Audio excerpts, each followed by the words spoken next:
آج سے عنوان ہے ہمارا کہ درس نظامی کی کتابیں کیسے پڑھائی جائیں.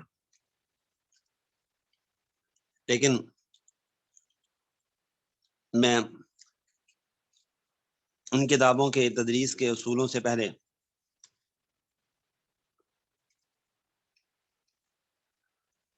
تھوڑا سا اس پہ روشنی ڈالتا ہوں کہ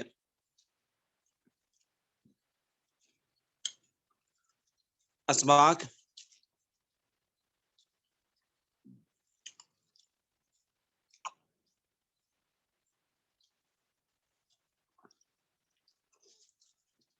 پڑھانے سے پہلے استاذ کو کن خوبیوں کا، کن اوصاف کا حامل ہونا ضروری ہے.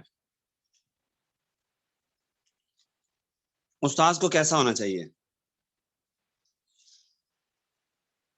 کیا اوصاف اور خوبیاں ہونی چاہیے اس میں. تو پہلی بات تو یہ ہے کہ استاذ باپ ہے، اور حقیقی باپ کا وہ مقام اور مرتبہ نہیں ہے جو استاذ کا ہے.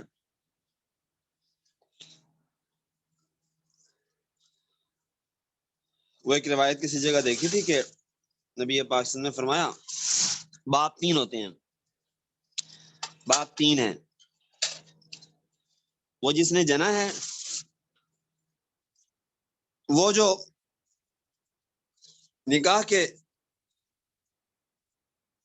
رشتے کی وجہ سے باپ بنا ہے، سسر. اور تیسرا استاذ. اور ان تینوں میں سب سے بہتر باپ وہ استاذ ہے. استاذ کا درجہ نسبی باپ سے زیادہ کیوں ہے؟ تو وجہ یہ ہے کہ وہ باپ، نسبی باپ، اس کے دنیا میں آنے کا ذریعہ بنا، اور یہ اس کے جنت میں جانے کا ذریعہ ہے. وہ اس کو دنیا کی زندگی گزارنے کے طور طریقے اصول ضابطے سکھاتا ہے، اور یہ باپ اس کو ابدی زندگی میں کامیاب، اس ابدی زندگی کے لیے کامیاب ہونے کے طور طریقے سکھاتا ہے. اس لیے یہ استاذ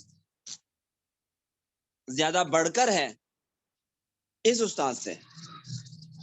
یہ باپ برتر ہے اس باپ سے جو انسان کا نسبی باپ ہے. تو اس لیے سب سے پہلے تو استاذ میں بچے کے لیے محبت، شفقت ہونی چاہیے،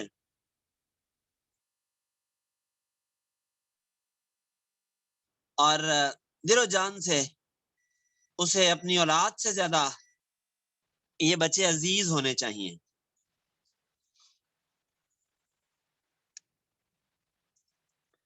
اور ان کی کامیابی اور ان کا اس فن کے اندر مہارت حاصل کرنا، یہ اس کا اصل مقصود ہونا چاہیے. باپ اپنی سب اولاد سے پیار کرتا ہے، لیکن جو بچہ کمزور ہو باپ کو اس سے زیادہ پیار ہوتا ہے. مثال کے طور پہ ایک بچہ ہے، اپاہج ہے، معذور ہے، نابینا ہے، کوئی اور ایسا عذر ہے اس کی زندگی میں، تو وہ کمزور ہے تو باپ اس سے زیادہ پیار کرتا ہے. کیوں؟ اس سے پتا ہے کہ باقی بچے تو خود محنت کر کے اپنا مقصود حاصل کر لیتے ہیں، اور وہ بھاگ دوڑ کر کے اپنی ضرورت پوری کر لیتے ہیں، اور یہ نہیں کر سکتا، اس کو ہاتھ پکڑ کے چلانا ہے. بالکل ایسے ہی جماعت میں بچوں میں کمزور بھی ہوتے ہیں، ذہین بھی ہوتے ہیں. تو کامیابی یہ نہیں ہے کسی جماعت کی، کسی استاذ کی، کہ ذہین بچوں نے پورا سبق یاد کر لیا ہے، کتاب پہ عبور حاصل کر لیا ہے.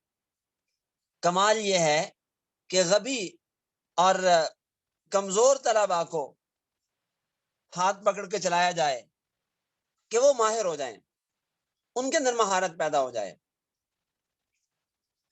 اور اس کا طریقہ یہ ہے کہ جیسے معذور بچے کو، اپاہج بچے کو ہاتھ پکڑ کے ساتھ چلایا جاتا ہے، ایسے ہی استاذ کمزور بچوں کو ساتھ لے کے چلے. اس پہ ایک بڑا اچھا واقعہ ایک کتاب میں نے دیکھا. کہتے ہیں کہ خود اعتمادی پیدا کرنے کے حوالے سے بچے میں کہتے ہیں کہ ایک استاذ ایک اردو کی کلاس میں پڑھانے کے لیے گیا. کلاس پڑھانے کے بعد اس نے کلاس میں موجود ایک بچے کو کہا کہ بیٹا سناؤ آج کے سبق میں ہم نے کیا سیکھا ہے.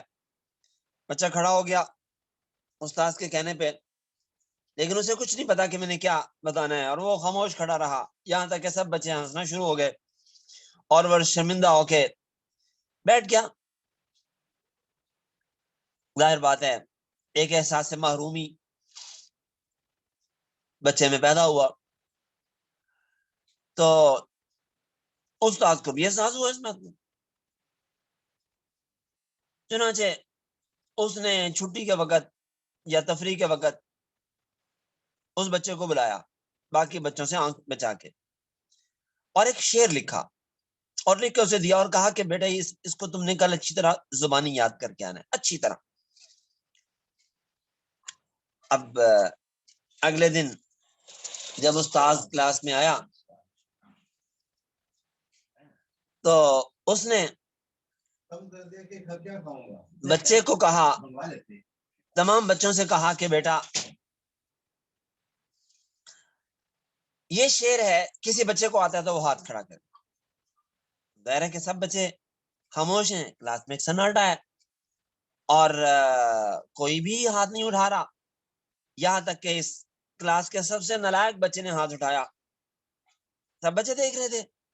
تو استاد نے کہا کہ ہاں بیٹا یہ شعر کا پہلا مصرع یا آدھا حصہ کچھ تھوڑا سا میں نے سنایا، یہ شعر پورا سناؤ. اس بچے نے کھڑے ہو کر سب بچوں کے درمیان شعر سنا دیا.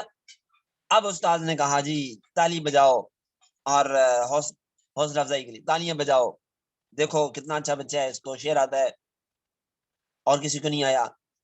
اب اگلے دن بھی اس نے ایسے ہی کیا، اس سے اگلے دن بھی ایسے ہی کیا کہ اس بچے کو کوئی ایسی چیز دینا شروع کر دی جس سے بچے میں خود اعتمادی پیدا ہونا شروع ہوگی، اور بچے نے خود پڑھنا شروع کر دیا، یاد کرنا شروع کر دیا سبق. دیکھتے ہی دیکھتے تھوڑے دنوں میں وہ بچہ سب بچوں سے اچھے نمبروں میں پاس ہونے لگا. اور کہتے ہیں کہ وہ بچہ پھر ایک دن پی ایچ ڈی کر کے ڈاکٹر بن گیا، ڈاکٹر کی ڈگری حاصل کرنی اس نے. تو مقصد کہنے کا یہ ہے کہ جو کمزور بچے ہیں انہیں چلانے کا کوئی نہ کوئی طریقہ ہوتا ہے. تو استاد کمزور بچوں پہ محنت کرے، انہیں ساتھ لے کے چلے اور ان پہ انفرادی توجہ دے، انہیں انفرادی طور پہ سبق یاد کروائے، سبق کے بعد بیٹھے ان کے ساتھ اور انہیں سنے پھر دہرائے پھر سنے. تو یوں بار بار دہرانے سے سننے سے دہرانے سے سننے سے جتنا بھی کمزور بچہ ہوگا بہرحال وہ یاد کر لے گا سب. تو استاد باپ ہے اور کامیاب باپ وہ ہے جو اپنے کمزور بچوں سے محبت کرتا ہے. ذہین بچوں کو پڑھانا کوئی کمال کی بات نہیں ہوتی. بہرحال مشفق استاد، بچوں سے محبت کرنے والا استاد وہی کامیاب ہوتا ہے اور اسی کے طلبا وہ کامیاب ہوتے ہیں. ان کے دکھ درد میں ان کی شرکت، ان کی بیماری میں ان کی بیمار پرسی، ان کا علاج معالجہ کروانا، ان کا خیال رکھنا، ان سے محبت کرنا. ہم نے دیکھا ہے کہ جن اساتذہ کے بچے بہت اچھے کامیاب ہوتے ہیں نا، تو ان اساتذہ میں یہ خوبی ہوتی ہے کہ وہ بچوں سے محبت پیار بھی کرتے ہیں اور سبق کے معاملے میں سختی بھی کرتے ہیں، پابندی بھی رکھتے ہیں، نظر کڑی رکھتے ہیں اور انہیں چھوڑتے نہیں ہیں بالکل. اور اس کے ساتھ ساتھ ان بچوں کو محبت بھی دیتے ہیں خوب. تو محبت بھی ہو، سختی بھی ہو، اور ضرورت کے موقع پہ ڈانٹ ڈپٹ بھی ہو، بنا ضرورت نہیں، اس لیے کہ بے ضرورت کی ڈانٹ ڈپٹ استاذ کا اپنا تشخص کھو دیتی ہے۔ تو خیر یہ ایک بات میں نے تمہیدی عرض کی ہے کہ استاذ کو بچوں کے ساتھ باپ کی طرح رہنا چاہیے۔ اب آ جائیں کچھ بنیادی باتیں جو ایک استاذ میں ہونی چاہیے جو کوئی بھی فن پڑھانا چاہ رہا ہے۔ تو پہلی چیز یہ ہے کہ استاذ کو جو فن پڑھانا چاہتا ہے اس میں مہارت حاصل کرنی چاہیے۔ آپ صرف پڑھانا چاہ رہے ہیں، نحو پڑھانا چاہ رہے ہیں، کوئی بھی فن پڑھانا چاہ رہے ہیں، کوئی کتاب پڑھانا چاہ رہے ہیں، تو آپ کو اس میں پہلے مہارت حاصل کرنا ہے پوری طرح بھرپور۔ اگر آپ کو اس فن میں کچھ کمی نظر آتی ہے اپنے اندر تو آپ پہلے خود پڑھیں، کسی استاد سے علیحدگی میں آپ اس فن کو پڑھنا شروع کر دیں، یہاں تک کہ آپ سمجھیں کہ اب آپ میں خود اعتمادی پیدا ہو جائے اور آپ سمجھیں کہ اب مجھے اس فن پہ عبور حاصل ہو گیا۔ اور اس فن کی درسی کتاب کے علاوہ دیگر کتابوں کو اپنے مطالعے میں رکھیں، جو کتاب پڑھانی ہے اسے بار بار مطالعہ کرے، بار بار دیکھے، اور اگر کسی بات کو سمجھنے میں دقت پیش آئے تو اپنے استاد سے مراجعات کریں۔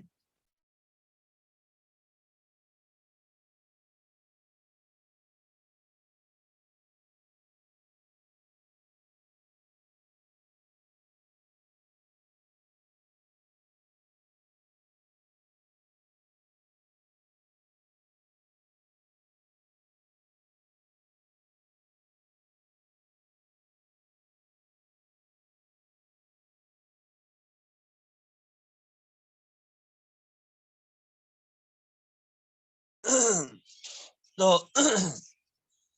اگر کوئی بات سمجھ نہ آئے اپنے اساتذہ سے معلوم مراجعت کریں۔ یہاں چلے میں آگے چلتے ہوئے یہی ایک بات آپ کو بتا دوں، آپ کسی مدرسے میں مدرس ہیں اور آپ کوئی فن پڑھا رہے ہیں، مثلا صرف پڑھا رہے ہیں، آپ نحو پڑھا رہے ہیں، آپ ہدایت نحو پڑھا رہے ہیں، آپ کو ایک بات سمجھ میں نہیں آتی، آپ اس بات کو سمجھنے کے لیے اپنے اساتذہ سے تو رابطہ کریں، اپنے برابر کے مدرسے کے دیگر اساتذہ سے کبھی نہ پوچھیں۔ آپ نحو پڑھا رہے ہیں، ایک دوسرا استاد صرف پڑھا رہا ہے، یا آپ کافیہ پڑھا رہے ہیں، ایک دوسرا استاد ہدایت نحو پڑھا رہا ہے، اور آپ اس سے معلوم کرتے ہیں کہ بھائی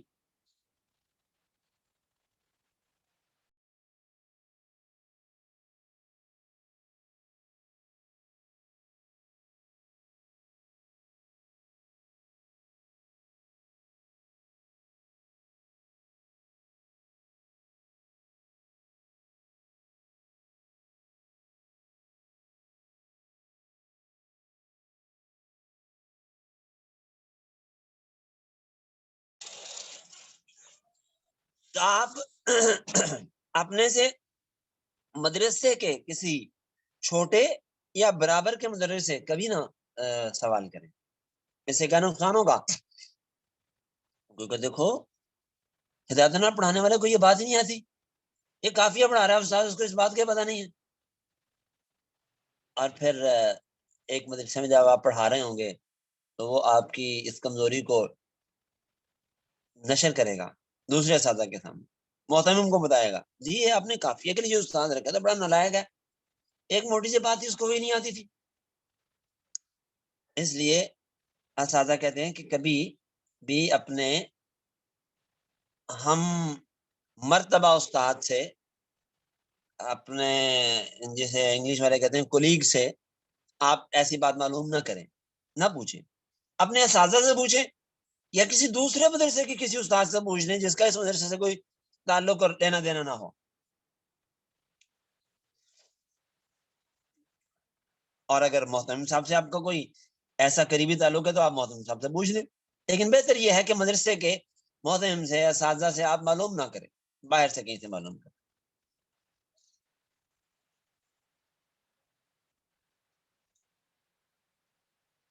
اور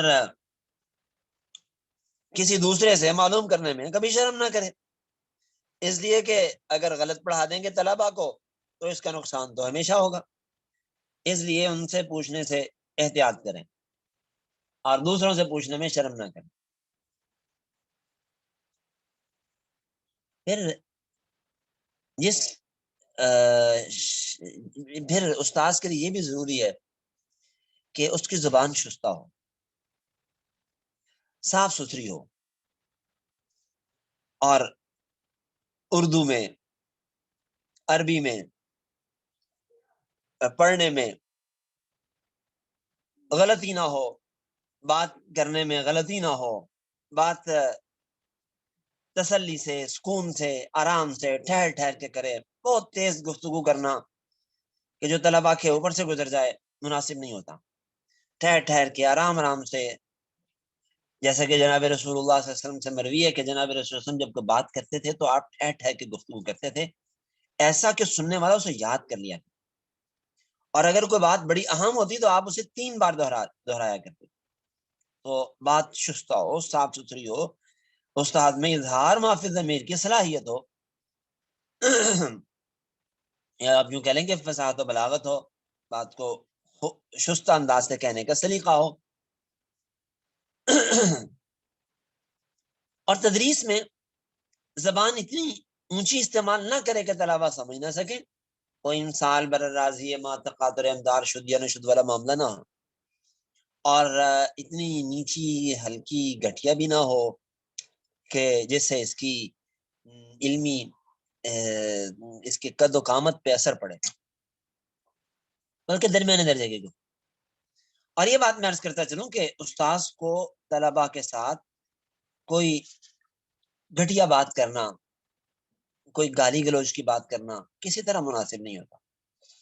یہ بات یاد رکھیں کہ طالب علم استاذ کے ساتھ، استاذ طالب علم کے ساتھ جو بولی بولے گا وہ طالب علم آگے اپنے طلبا کے ساتھ یا اپنے معاشرے میں جا کے اپنے متعلقین کے ساتھ وہی بولی بولے۔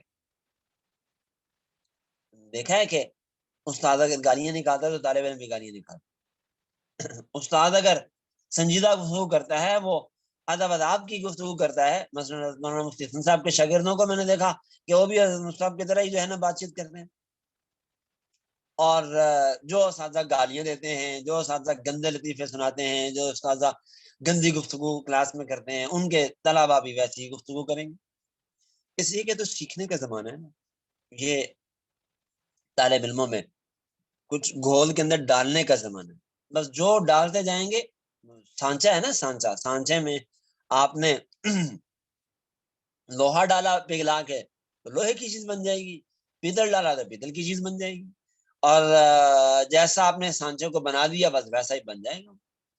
اس لیے کبھی بھی طالب علم کے ساتھ گندی گفتگو نہ۔ انداز تعلیم، اسلوب تعلیم ایسا ہو کہ طالب علم کو وہ سمجھ بھی آئے اور ذہن نشین بھی ہو جائے۔ اس میں بہتر یہ ہوتا ہے کہ ایک دفعہ مضمون سمجھا دیا، پھر ترجمہ کر دیا، پھر اس سبق کا خلاصہ بتا دیا کہ آج کے سبق میں ہم نے یہ باتیں پڑھی ہیں۔ لیکن ظاہر ہے کہ اس کے لیے ضروری ہے کہ استاذ کی پوری تیاری ہو، وہ پورے مضمون پہ عبور رکھتا ہو، تو تبھی تو وہ مضمون کا خلاصہ بھی بتائے گا، اسے مفصل بھی کرے گا، اس کا وہ حق ادا کرے گا۔ تو مضمون پہ عبور حاصل کرنا یہ بنیادی ضرورت۔ پھر سبق کے اندر جو کوئی اہم باتیں آئیں انہیں یاد بھی کروا دیں، ضروری باتیں یاد بھی کروا دیں۔ چنانچہ جناب رسول اللہ صلی اللہ علیہ وسلم بھی مختلف موقعوں پہ صحابہ کو چیزیں یاد کروایا کرتے تھے۔ حضرت مسعود رضی اللہ عنہ کی مشہور حدیث ہے، کہتے ہیں کہ نبی پاک صلی اللہ علیہ وسلم یعلم الناس التشہد علی المنبر کما یعلم المکتب الصبیان، کہ نبی پاک صلی اللہ علیہ وسلم لوگوں کو منبر پہ تشہد ایسے سکھا رہے تھے جیسے استاد بچوں کو سبق یاد کروا رہا ہو۔ تو استخارے کی دعا جناب رسول اللہ صلی اللہ علیہ وسلم نے یاد کروائی، دعائیں یاد کروائی، بہت سی چیزیں نبی پاک نے صحابہ کو اس ترتیب سے یاد کروائیں جیسے کہ اسکول میں بچوں کو پہاڑے گنتی وغیرہ یاد کروائی جاتی۔ تو عبارت میں کوئی تعریف ہے، کوئی اہم بات ہے، کوئی ضروری چیز ہے، تو وہ استاذ کو چاہیے کہ بچوں کو یاد کرو۔ پھر تعلیم کا ایک طریقہ اسلوب یہ بھی ہوتا ہے کہ طلباء سے سوال کیا جائے اور طلباء اپنے ذہن پہ زور دے کے اس کا جواب دیں، اور یہ طریقہ حدیث سے ثابت ہے۔ جبریل امین علیہ السلام کی مشہور حدیث، انہوں نے آ کے نبی پاک سے سوال کیے، بادب انداز سے سامنے بیٹھ کر نبی پاک نے جواب دیے، صحابہ سن رہے تھے۔ اب کیا ہوگا، آپ نے اپنی جماعت سے ایک سوال کیا، ذہین بچوں میں سے کسی کو اس کا جواب آتا ہے، وہ جواب دے گا، باقی سب بچے سنیں گے تو سب بچوں کو اس کا جواب آ جائے گا، اور بچوں میں شوق پیدا ہوگا، ہاں یہ جواب ہے نا، یہ ہم نے یاد کرنا ہے، آئندہ اگر پوچھا جائے تو ہم بتائیں گے۔ تو یہ بھی ایک طریقہ ہے تدریس کا۔ تو بہرحال ایک طریقہ عمل کا بھی ہے، عملاً کیسے کہ پوری جماعت اکٹھی ہو کے کسی کام کو کرے، سب یک جان ہو کر اکٹھے ہو کے کوئی کام کرتے ہیں، تو ایک یہ بھی طریقہ ہوتا ہے کسی چیز کے سیکھنے سکھانے کا۔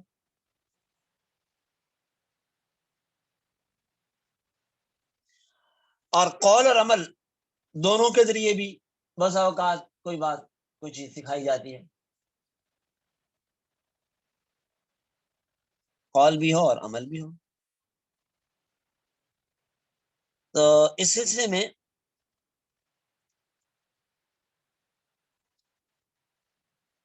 حضرت مفتی بابا صاحب دامت برکاتہم العالیہ نے ایک کتاب لکھی ہے قرآنی عربی۔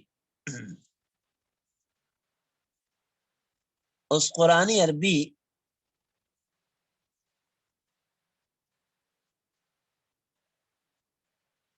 کتاب میں حضرت نے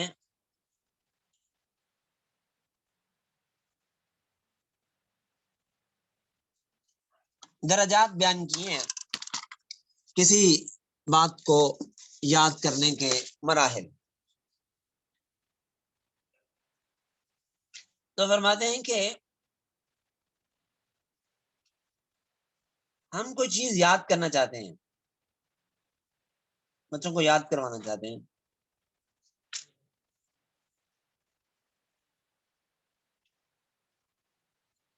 تو اس کا ایک مرحلہ ہے کسی بات کو سننا، دوسرا ہے پڑھنا، تیسرا ہے بولنا، چوتھا ہے لکھنا۔ سننا پڑھنا یہ لینا ہے، انسپیکشن ہے، اور بولنا اور لکھنا یہ دینا ہے، پروڈکشن ہے۔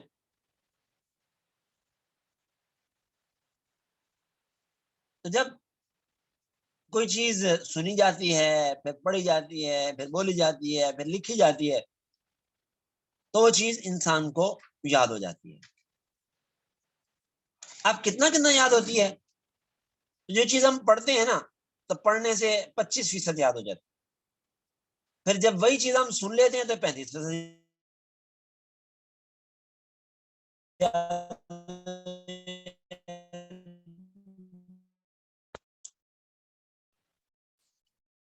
دیکھنے سے 50% یاد ہو جاتی ہے، پھر جب ہم اس بات کو سوچتے ہیں تو 60% یاد ہو جاتی ہے، اور جب ہم مل کر اسے کرتے ہیں، یعنی قول کے ساتھ عمل، یعنی اجتماعیت، تو 75% یاد ہے،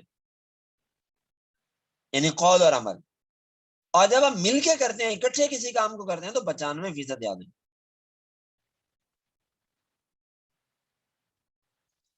تو یہ اللہ تعالیٰ نے انسان کے یاد کرنے کے مختلف مراحل رکھے ہیں۔ سن کر، دیکھ کر، بول کر، حرکت سے اشارے سے، سوچ کر اور مل کر اکٹھے کرنے سے.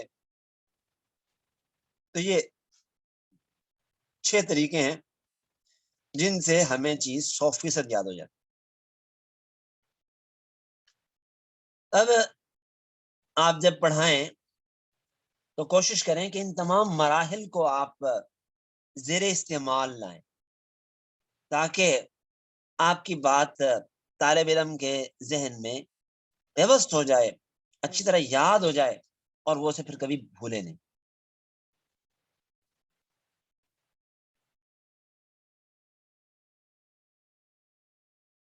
اب آپ دیکھیں کہ باہم کسی بات کا مذاکرہ کرنا، جسے ہمارے یہاں تکرار کہا جاتا ہے، مل کر کرنا کوئی کام، یہ صحابہ میں بھی چلتا ہے.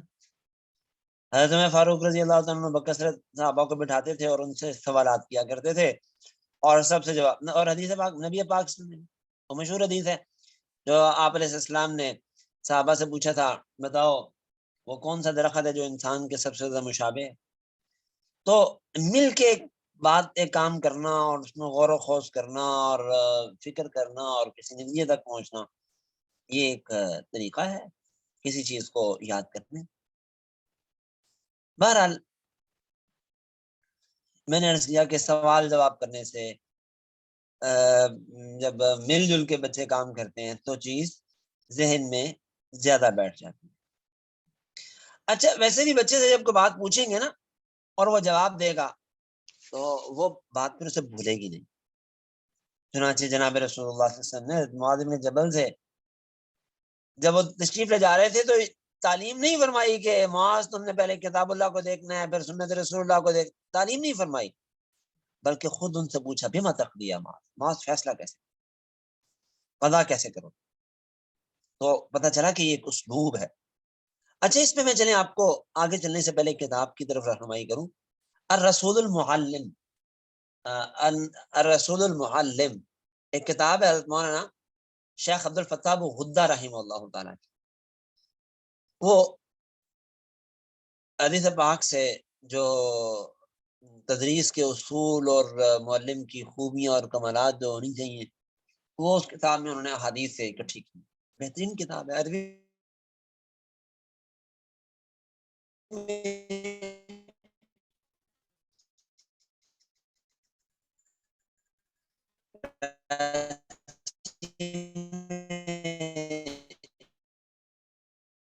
پی ڈی ایف میں دیکھوں گا، اگر میرے پاس ہو تو میں آپ کو دے دوں. پھر آپ نے سبق تیار کرنا ہے تو اس کے لیے پہلے ابھی چونکہ وقت پورا ہوا چاہتا ہے تو میں چلیں تھوڑی سی بات کر دیتا ہوں، باقی باتیں انشاءاللہ پھر آئندہ کریں گے. سبق کی تیاری کیسے کریں؟ اس کے لیے آپ نے پہلے متن حل کرنا ہے، پھر اس کے بعد اس کے حاشیے کو دیکھنا ہے، پھر اس کے بعد اگر اس کی کوئی عربی شروحات ہیں آپ نے ان کا مطالعہ کرنا ہے، اور یہ کوشش کرنی ہے کہ سبق کے اندر کوئی بات ایسی نہ رہ جائے جو حل نہ ہوئی ہو. اور اگر ایسا ہوگا تو سبق کے دوران آپ کسی جگہ پہ پھنس جائیں گے، اور جب پھنس جائیں گے تو آپ کو بات نہیں آئے گی. تو اس سے طلبا کے ذہنوں میں ایک